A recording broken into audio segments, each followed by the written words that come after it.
Olá, sejam todos bem-vindos a mais uma aula de História. Eu sou o professor Elvis e o tema da nossa aula de hoje será a cultura grega. Na aula anterior, vocês já aprenderam sobre a formação da Grécia, vocês também já aprenderam sobre algumas características das principais cidades-estados, como Atenas e Esparta, ok? E hoje nós iremos falar sobre os aspectos da cultura grega, as suas crenças, as suas artes, o que pensavam, algumas características lá dos seus costumes. Tá? Então pegue o seu papel, pegue a sua caneta para que você possa fazer as suas anotações. Vou começar a falar sobre a questão da religião dos antigos gregos. Os antigos gregos, eles eram politeístas, ou seja, eles acreditavam em vários deuses, okay? Cultuavam vários deuses, certo? Então, por isso eles eram politeístas. A história desses deuses ficou registrada na Teogonia de Hesíodo. A Teogonia foi uma obra escrita por um poeta chamado Hesíodo, um poeta grego, okay? E nessa obra, na Teogonia, ficou registrado ali a origem dos deuses, a história desses deuses. Teogonia é uma palavra grega. Teo significa Deus, gonia significa origem. Então, teogonia, origem dos deuses. Então, segundo esta obra, Teogonia, a princípio existia um Deus chamado Caos, um Deus primordial que surgiu do nada. E esse Deus chamado Caos, ele teve dois filhos.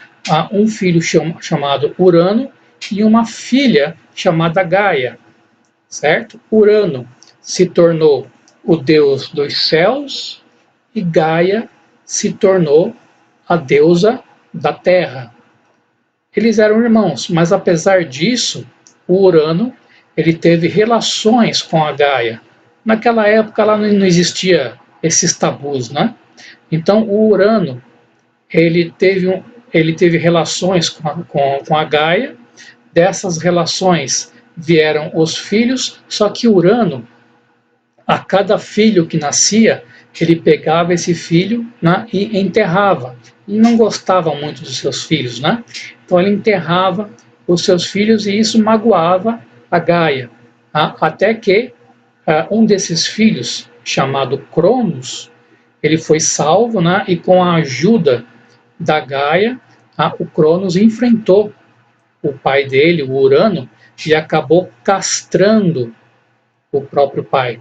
Arrancou lá do Urano uma parte que geralmente faz muita falta para um homem, né? Então ele castrou o seu próprio pai, né? Derrotou o próprio pai, certo? E Cronos conseguiu libertar os outros irmãos, conseguiu restituir os outros irmãos, e aí formaram os titãs, né? Os 12 titãs eram os irmãos, né? Junto com Cronos, formavam lá os titãs, os deuses primordiais, ok? Muito tempo depois, o Cronos ele teve relações com a Reia, que era sua irmã, né? Que também era uma titã, uma titaníde, certo? Dessas relações começou a surgir os filhos e Cronos começou a adotar o mesmo comportamento do seu pai, do Urano. A cada filho que nascia, ele matava, ele devorava os próprios filhos. E assim aconteceu com vários filhos que ele teve com a Reia. Só que um desses filhos, chamado Zeus, a Reia conseguiu salvar o Zeus, e é o Zeus que vai fazer guerra com o Cronos, vai derrotar o Cronos, certo? E consegue libertar lá os seus irmãos, restituir os seus irmãos, e deram origem aos deuses do Olimpo. Aí tem o Zeus, que se tornou o mais poderoso dos deuses, né, o líder dos deuses.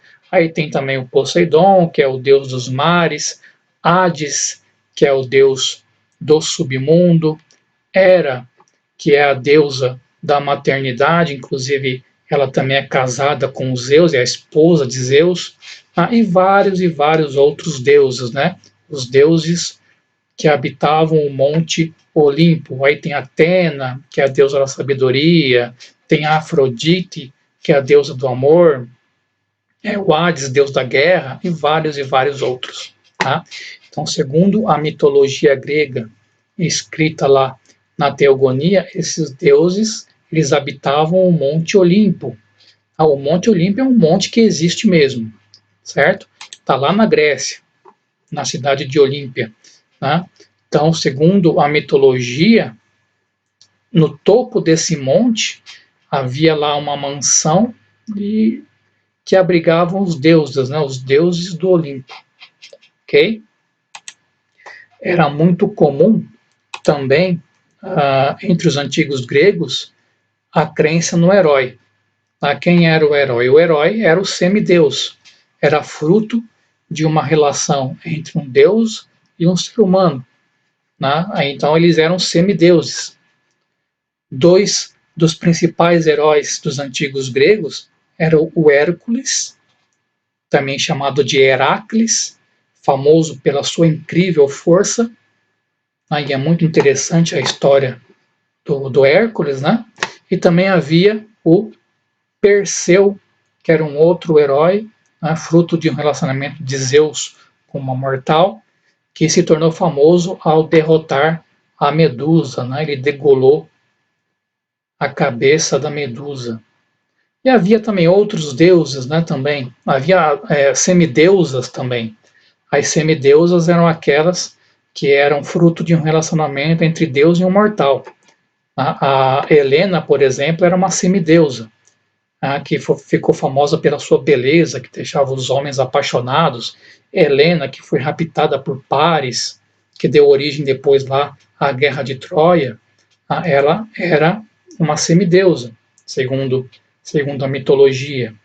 Inclusive os gregos, eles se chamavam de helenos, porque eles acreditavam que eles eram descendentes da Helena. Eles não se conheciam como gregos. Nós é que chamamos eles de grego, mas eles se chamavam de helenos, porque eles criam que eles eram descendentes da Helena. Então era muito importante para eles a crença no herói. Eles erguiam templos, ofereciam sacrifícios em honra dos heróis, para você ver como era importante essa crença para eles. Ok? Também faz parte da cultura grega a questão do teatro, aquelas apresentações, aquelas peças teatrais que aconteciam nos anfiteatros gregos. Aqui um anfiteatro grego, na verdade o que sobrou, que aqui é uma ruína de um anfiteatro grego. As pessoas se sentavam aqui ao derredor, e ao centro é onde aconteciam as peças de teatro. E era um grande acontecimento. Os teatros eles eram feitos em honra a um deus Dionísio, que é o deus do vinho, o deus das celebrações. Então, as famílias gregas, quando era dia de teatro, eles saíam de casa, levavam comida, levavam bebida, já se preparavam para passar o dia inteiro no teatro. E aí, quando eles chegavam lá na entrada, se eles encontrassem uma máscara com a forma de um rosto feliz, eles já sabiam que a peça era uma comédia. Eles já se preparavam para dar bastante risada. Agora, se eles encontrassem uma máscara com uma expressão lá mais triste, então significava que a peça seria uma tragédia. Então, eles já se preparavam para chorar na peça. Okay? Então, era um momento importantíssimo. Os gregos eram fascinados pelo teatro. Okay? E o teatro moderno hoje, ele bebeu diretamente na fonte do teatro grego, certo? Outra questão, outra coisa que foi legado pelos gregos foi as Olimpíadas, né? Aquelas competições esportivas que aconteciam de 4 em 4 anos na cidade de Olímpia, aos pés do Monte Olimpo, né? Por isso que se chama Olimpíadas, né? E eram competições em honra a Zeus, era em honra ao deus dos deuses, o Zeus, deus do trovão, ok? E havia várias modalidades, né? Havia corrida, havia luta livre, lançamento de dados e outras categorias de esporte também. Uma curiosidade é que os atletas eles participavam, competiam totalmente nus, né? Porque os gregos não tinham aquele mesmo pudor que nós temos. Isso é uma coisa que surgiu depois, né, na Idade Média, mas para o grego era motivo de orgulho mostrar um corpo, certo? Era fonte de beleza, era fonte de orgulho. Então eles mostravam mesmo o corpo, não estava nem aí. Tá? Também a filosofia, uma outra característica da cultura grega, que surgiu nas colônias gregas entre o século VII e o século V antes de Cristo. Né? O que é a filosofia? É o sistema ordenado de ideias. Se você tem lá uma ideia e você consegue colocar ordem nessa ideia de forma que outras pessoas consigam compreendê-las, então você é um filósofo, ok? E aí havia os filósofos pré-socráticos, que eram todos aqueles que surgiram antes de Sócrates. Sócrates é o mais importante filósofo grego. E antes de Sócrates, havia os filósofos pré-socráticos, que se ocupavam de vários temas, de várias ideias. Né? Dentre tantas ideias que eles se ocupavam, eles começaram a pensar sobre a origem do universo. E de onde que veio o universo? Era uma das preocupações dos pré-socráticos. Então havia, por exemplo, o Tales de Mileto, que foi um filósofo pré-socrático. Para Tales de Mileto, todo o universo veio a partir da água. A água seria o elemento básico que deu origem a todo o universo.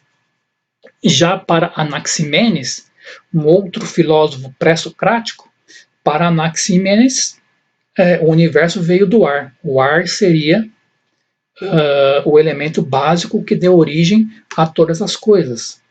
Já para Anaximandro, que é um outro filósofo pré-socrático, antes de Sócrates, havia um elemento, uma substância chamada apeion, uma substância indefinida e eterna, e o universo, segundo ele, teria surgido dessa substância, desse elemento chamado apeion, que era difícil de definir o que seria isso, uma substância eterna, uma substância atemporal, né? Então, segundo o Anaximandro, o universo teria vindo desse elemento chamado apeion. Tá? E aí surgiu Sócrates, tá? Que se tornou o principal filósofo grego. O Sócrates ele tinha um método diferente. Okay? Ele não dava resposta para as pessoas. Né? O Sócrates ele ia fazendo perguntas e através dessas perguntas ele fazia com que a própria pessoa chegasse à verdade. Era o famoso método socrático. Né? Então, se você perguntasse para Sócrates o que é liberdade, Sócrates, o que é a liberdade? Ele não ia te responder. Sabe o que ele ia te responder? Só sei que nada sei. Só sei que não sei de nada. Né? E aí ele perguntava para você, o que é liberdade para você? Aí você ia responder para ele, em cima dessa resposta sua, ele ia fazer uma outra pergunta, aí em cima dessa outra resposta, ele ia te fazer uma outra pergunta e ia fazer você mesmo responder a sua questão sobre o que é liberdade. Esse era o método de Sócrates, tá? Método socrático. Platão foi aluno de Sócrates. Para Platão escreveu muitas obras, né? Trabalhou em muitas obras, no campo da política, uma outra ideia também bastante interessante de Platão era a ideia da separação que existia entre o mundo das ideias e o mundo físico. Para Platão, tudo que existe no mundo físico, ele é fruto do mundo das ideias. Tudo que existe no mundo físico já existia antes no mundo das ideias. Então, os seres humanos só reproduzem no mundo físico aquilo que já existia no mundo das ideias. Era o que pensava Platão. Tá? Aristóteles foi um outro filósofo que foi aluno de Platão. Para Aristóteles, ele trabalhou muito no campo da lógica, no campo das análises mais lógicas. Então ele criou um método que é um método dedutivo. Através da análise da realidade, você consegue chegar até a resposta correta, certo? Então a filosofia grega ela influenciou bastante ali a Europa, né, na Idade Média, as ideias de Aristóteles principalmente, influenciou bastante ali e criou muita coisa interessante. Tá? Na arte grega, o que caracteriza a arte grega é a representação do corpo humano. Tá? Para os antigos gregos, o corpo humano era algo sagrado, era algo fonte de beleza, por isso eles expunham o corpo mesmo, sem dó e nem piedade, e isso transparecia na sua arte, na arte grega, tanto na escultura como também na pintura. Ok? Então, essa foi a nossa aula de hoje, espero que vocês tenham gostado, e a gente se vê na próxima.